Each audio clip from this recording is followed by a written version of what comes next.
అలీ మీద చేసినటువంటి అనుచిత వ్యాఖ్యల మీద రాజేంద్ర ప్రసాద్ గారు మరోసారి స్పందించారు. తన చివరి శ్వాస వరకు ఇంకెవరి మీద కూడా అమర్యాదగా మాట్లాడనని, అనుచిత వ్యాఖ్యలు చేయను అంటూ రాజేంద్ర ప్రసాద్ గారు ఇప్పుడు కొన్ని వ్యాఖ్యలు చేసినటువంటి నేపథ్యంలో ఈ అంశం మీద మనం పూర్తి స్థాయిలో విశ్లేషణ చేసుకుందాం. ప్రస్తుతం మనతో పాటు ఉన్నారు ప్రముఖ సామాజికవేత్త, ప్రముఖ రాజకీయ విశ్లేషకులు కృష్ణకుమారి గారు. మేడంతో మాట్లాడదాం.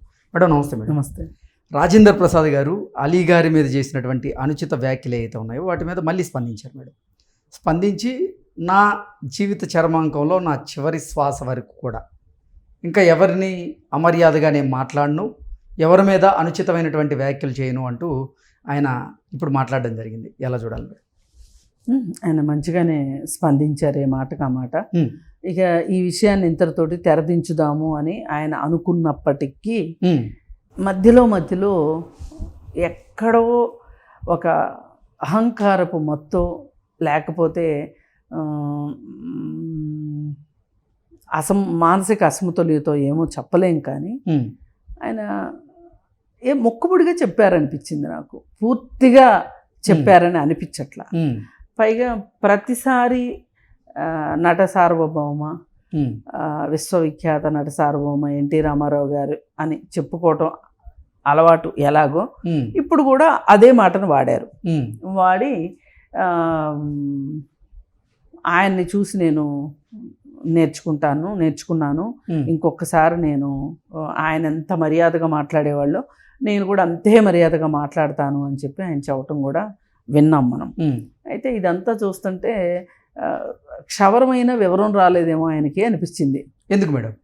అదే ఆయన ఏమంటున్నారు మళ్ళీ మధ్యలో ఇలా అన్న తర్వాత, నేను కెమెరాలు ఉన్నాయి అని అనుకోలేదు, అసలు ఇంత పెద్ద ఫంక్షన్ అని అనుకోలేదు. అంటే కెమెరాలు లేకపోతే మాత్రం అలా మాట్లాడడం మంచిది అంటారు? అంటే కెమెరాలు లేకపోతే మాట్లాడుకోవచ్చు, ఎంతమంది మధ్యలో పబ్లిక్ మీటింగ్లో అలా నేను అనేది అదే.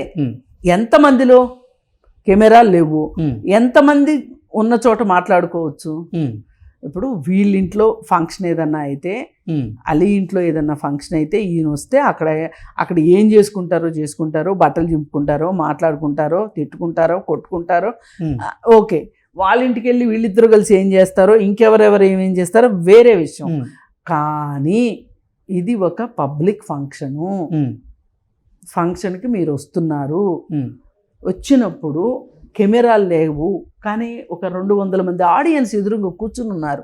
ఆ ఆడియన్స్ ఎవరు కూడా మామూలు వాళ్ళు కాదు. ఈ రోజు సినిమా ఇండస్ట్రీలో వేషాల కోసమో లేకపోతే ఇంకో దానికో ఎత్తుక్కుంటా వచ్చిన వాళ్ళు కాదు. వాళ్ళందరూ ఉద్దండ పెండాలు కూర్చొని ఉన్నాయి ఎదురుగా.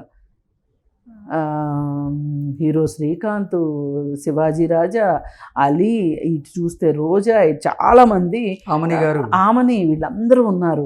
రవళి ఉంది. ఇలా ఇంతమంది ఉండగా అచ్చిరెడ్డి గారు ఎవరెవరినైతే, ఎస్వి కృష్ణారెడ్డి గారు, అచ్చిరెడ్డి గారు ఎవరెవరినైతే ఇండస్ట్రీకి పరిచయం చేశారో వాళ్ళందరూ ఆల్మోస్ట్ ఉన్నారు. ఒక్క పాపం చనిపోయిన వేణుమాధవ్ ఒక్కడు తప్పితే అందరూ ఉన్నారు మేడం. అసలు నిజంగా ఇంకోటి కూడా చెప్పుకోవాలి. ఇప్పుడు వీళ్ళందరూ ఎంత పైకి వచ్చినా సరే, ఎవరు ఎస్వి కృష్ణారెడ్డి గారు, మన అచ్చిరెడ్డి గారి వల్ల పైకి వచ్చినా కానీ ఎవరో అంత అభిమానం చాటుకున్నారో లేదో తెలియదు. కానీ ఏ మాట కమంటే వేణుమాధవ్ చాలా అభిమానాన్ని మా అచ్చి కృష్ణా నిలయం అని పెట్టుకున్నాడు ఆయన. ప్రతి ఇంటికి, ఓకే, ఒక్క ఇంటికి కావచ్చు అమ్మా నాన్న అని పెట్టుకున్నాడంట. ఆయనకు 11 ఇళ్ళు ఉన్నాయి మొత్తం. ఆ ఇళ్ళు అన్నిటి మీద ఆయన అచ్చి కృష్ణా నిలయం అని పెట్టుకున్నాడు. ఓకే, అంటే అటు అచ్చిరెడ్డి గారి పేరు, ఇటు కృష్ణారెడ్డి గారి పేరు వచ్చేలాగా పెట్టుకున్నాడు. ఆయన పేరు ఎక్కడా మాట్లాడాల. ఓకే, ఇప్పుడు అంత పెద్ద మీటింగ్లో ప్రతి సినిమాలోనూ అలీ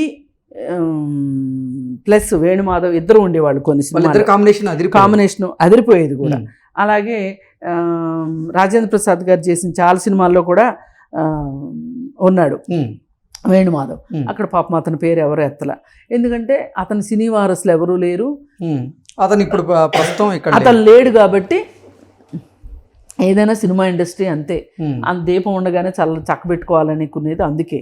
సరే, ఏది ఏమైనా ఇంత పెద్ద మీటింగ్ జరుగుతున్నప్పుడు మేడం ఆయన అలా మాట్లాడుకోకుండా ఉండాల్సింది. కానీ ఆయన సరే నేను ఏదో ఒక ఎమోషన్లో అలా మాట్లాడేశాను అని అనేసేసి ఉంటే అయిపోయి ఉండేది. కానీ ఆ మాట అంటే మళ్ళీ ఎక్కడో తను తక్కువైపోతాడేమో అనే ఉద్దేశంతో ఓ పక్కన మళ్ళీ ఈ ముక్తాయింపులు ఇవ్వడంతో మనకేమనిపిస్తుందంటే ఆయన మనస్ఫూర్తిగా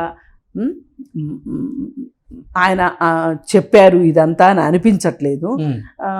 అందుకే దానికి ఆ ఇంటర్వ్యూలో కూడా కొంతమంది కింద కమెంట్ల రూపంలో ఎలక తోలు తెచ్చి ఏడాది ఉతికినా నలుపు నలిపే గాని తెలుపు రాదు, కుక్కతో ఒక వంకర, ఇటువంటి కమెంట్లు పెడుతున్నారు, చాలా పెడుతున్నారు.